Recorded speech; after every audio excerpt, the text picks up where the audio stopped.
Alors,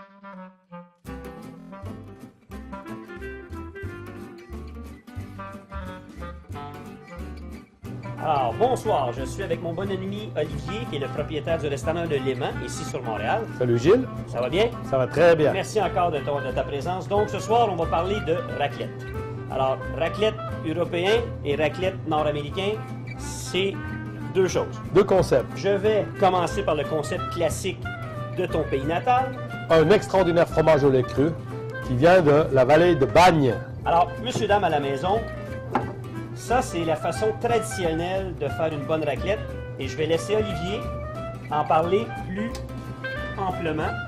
On installe le fromage, la demi-molle, sous le corps de chauffe et le fromage va gentiment commencer à fondre et devenir gratiné. À ce moment-là, on le prend et on le sert, on le fait couler, on le racle. Voilà. On le racle, d'où le mot raclette, dans l'assiette du convive et on sert ceci exclusivement avec des petites pommes de terre grelots, des oignons, des petits oignons sûrs et des petits cornichons, ainsi qu'un petit peu de viande séchée. Et ça, c'est un véritable régal. C'est la raclette traditionnelle. C'est le classique que vous allez retrouver chez Olivier. Exactement, au restaurant du Léman. Ça, c'est notre four de raclette nord-américain. C'est ça. Ça nous permet de goûter à plusieurs raclettes en même temps. Vous allez plus vite. Donc, non, mais sérieusement, c'est qu'on peut déguster plusieurs raclettes à la fois, mais moi, je dis à mes consommateurs, si vous voulez manger une vraie raclette, même si c'est pas le four classique traditionnel, ceci, c'est une bonne façon de manger de la raclette pour découvrir plein de choix. Donc, là, j'ai choisi 4 choix, mais en magasin, en ce moment, on a 21 ou 22 sortes de raclettes. Donc, on en a pour tous les goûts. On en a, alors, raclette française à la graine de moutarde, raclette française frottée au vin blanc. Délicieux. Et on a la bagne classique. Et on en a au poivre. On a le morbier que je suis en train de faire fondre en ce moment. On a du fromage pour tous les goûts. Oui. Donc, et c'est pour ça que les gens disent « Ah, mais des fois, la raclette, c'est odorant, puis c'est fort. » Oui, c'est vrai.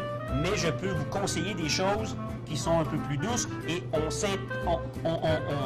cultive nos papilles pour éventuellement aller Découvrir d'autres saveurs. D'autres choses, voilà. D'autres saveurs. T'as du fromage raclette Et du puis, Québec faut pas- aussi? On a de la très bonne raclette du Québec maintenant. c'est ça. Alors, je suis content d'être avec un professionnel.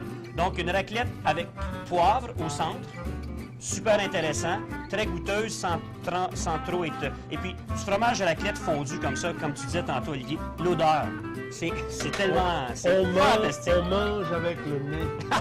On mange avec le nez. Et on finit avec un morbier et ou un fromage type morbier qu'on fait ici au Québec aussi.